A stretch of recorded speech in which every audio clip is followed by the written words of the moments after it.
Subordinate है, वो PC हुई है, दबी हुई है, तो इसकी वजह से भी वायलेंस का शिकार होती है, तशद्दुद का शिकार होती है। फिर हमारे कुछ जेंडर नोशंस होते हैं कि हमने सनफी एतबार से कुछ अपने आइडिया, कुछ ख्याल बनाए होते हैं कि फीमेल या औरत है तो उसके इसी तरह के काम होने चाहिए या वो इसी तरह काम करेगी, और ये मर्द है तो मर्द भी इसी तरह से काम करने हैं। ये जो हमारे आइडिया हैं, ये जो हमारे ख्यालात हैं, ये किस पर बेस करते हैं कि जो नाइंसाफ़ी पर मबनी हमारा माशी निज़ाम है और जिसमें औरत की लेबर को कंसीडर नहीं किया जाता और सिर्फ मर्द की लेबर को कंसीडर किया जाता है, उसके बायस भी औरतें तशद्दुद का या वायलेंस का शिकार होती हैं। नाख्वानदगी और जहालत ये भी रीज़न है जिसकी वजह से औरतें तशद्दुद का शिकार होती हैं। इंसाफ का निज़ाम हमारे यहाँ बहुत ख़राब है, आपके सामने है कि इंसाफ नहीं मिलता, मर्दों को भी नहीं मिलता, तो इस लिहाज से देखिए औरतें इंसाफ तक आते आते कहाँ तक पहुँच जाती हैं। अदालतों का हाल हमारे यहाँ ये है कि एक मुकदमा अगर चला है तो उसमें पता नहीं कितने साल चल रहे, कोई भी नहीं कह सकता है। तो इसी तरह से जो हमारे अदालती निज़ाम में नकाइस हैं, उसकी वजह से भी औरतें तशद्दुद का शिकार होती हैं। एक और अहम बात जिसकी तरफ आप लोगों को सोचना चाहिए और तवज्जो देनी चाहिए कि ख़वातीन दूर है बहुत ज़्यादा इंतज़ामी ओहदों से भी और कानून साजी की ओहदों से भी। हमारी कानून में हमें तो कहा गया कि 33% औरतों की नुमाइंदगी होनी चाहिए असेंबलियों के अंदर या इंतज़ामी इदारों के अंदर, लेकिन वो 33% हमारी रिप्रेजेंटेशन वहाँ नहीं है। जब तक औरतें कानून साजी के इदारों में नहीं होंगी, वो अपनी जैसी औरतों की फलाह बहबूद के लिए कानून साजी नहीं कर सकती। इसीलिए बहुत ज़रूरी है औरतों के लिए कि वो कानून साजी में हिस्सा लें, यानी जब भी इलेक्शन में वोट डालने जाएं और ऐसी पार्टियों को वोट डालें जो आपके मसाइल को हल करें या आपके मखसूस मसाइल की निशानदेही करें और फिर उनको हल करें। और आखिरी बात, आखिरी मतलब कि जो वायलेंस का मेजर वजह है, बड़ा कॉज है, वो है पेट्रियार्की यानी पितरसरी निज़ाम। उसमें कॉमरेड तैमूर हमें डिटेल लेक्चर देंगे कि पितरसरी या पितरशाही निज़ाम क्या है और उसकी वजह से औरतें कैसे मसाइल का या तशद्दुद का शिकार होती हैं। यहाँ तक उम्मीद है आप लोगों को समझ आ गया होगा और आप बोर भी फील नहीं कर रहे होंगे।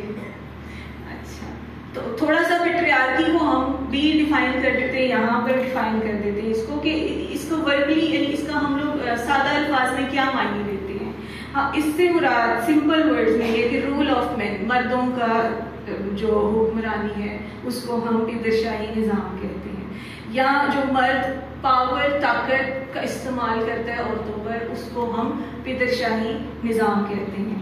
और पितरशाही निज़ाम किस बात की निशानदेही करता है? पितरशाही निज़ाम इस बात की निशानदेही करता है कि माशरे में मर्दों और औरतों के दरमियान नाइंसाफ़ी पे मबनी एक निज़ाम कायम है जिसमें एक साइड पर मर्द है जिसका पलड़ा भारी है और दूसरी साइड पर खातून है या औरत है जो कि पिसी हुई है और दबी हुई है इस माशरे में।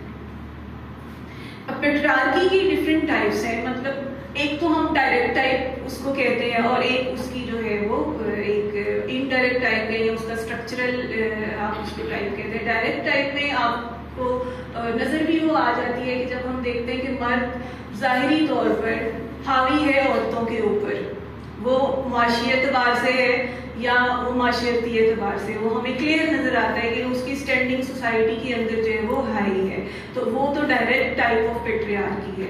जो स्ट्रक्चरल टाइप है यानी जो हमें किसी हद तक इनविजिबल नज़र आती है, जो हम देख नहीं पाते हैं, उसमें इस तरह से होता है कि एक ग्रुप जो है वो पिसा हुआ है और बहुत सारे और ग्रुप उसको दबा रहे हैं, लेकिन जो दबाने वाले ग्रुप है वो वाजिया नहीं है, वो वाजिया नहीं है, वो हिडन है या आप कहें कि वो स्ट्रक्चर का हिस्सा है, तो उसको हम कहते हैं स्ट्रक्चरल पेट्रियार्की या स्ट्रक्चरल टाइप ऑफ पेट्रियार्की।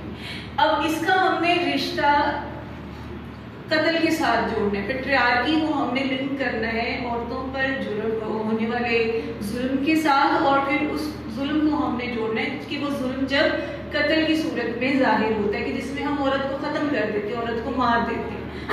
और ये जो कत्ल है इसको हम कहते हैं होमिसाइड, यानी इंसान को मारने का जो अमल है उसको हम कहते हैं होमिसाइड।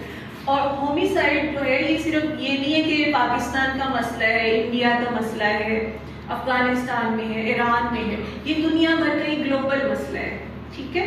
तो इसमें ज़ाहिरी तौर पर और ये हमें नज़र भी आता है कि जो दुनिया भर में कत्ल होते हैं उनकी मेजर जो पोर्शन यानी इनके तनासुब है مرد حضرات زیادہ ڈیلی بیسس پر یا سال اینولی مرد حضرات زیادہ قتل ہوتے ہیں، لیکن عورتیں صرف عورت ہونے کی وجہ سے قتل ہو جاتی ہیں.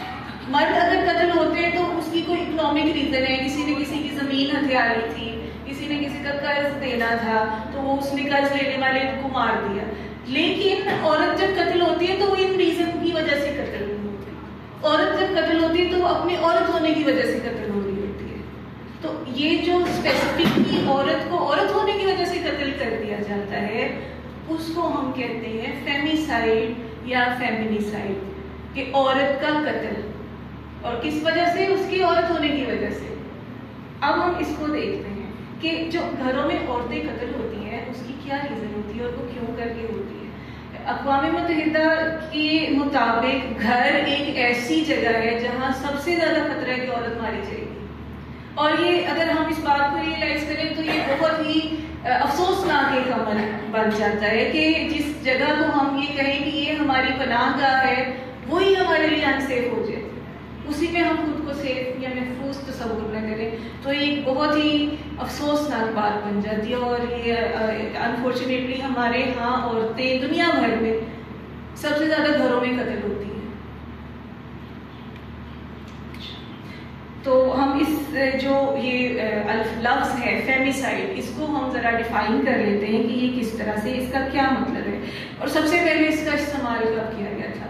1970 کی دہائی میں ڈیانا رسل نے سب سے پہلے یہ ورڈ فیمیسائڈ تھا استعمال کیا تھا، اور انہوں نے کس بیس پر یہ ورڈ جو تھا اس کو ایجاد کیا، یہ ٹرم انہوں نے یوز کی.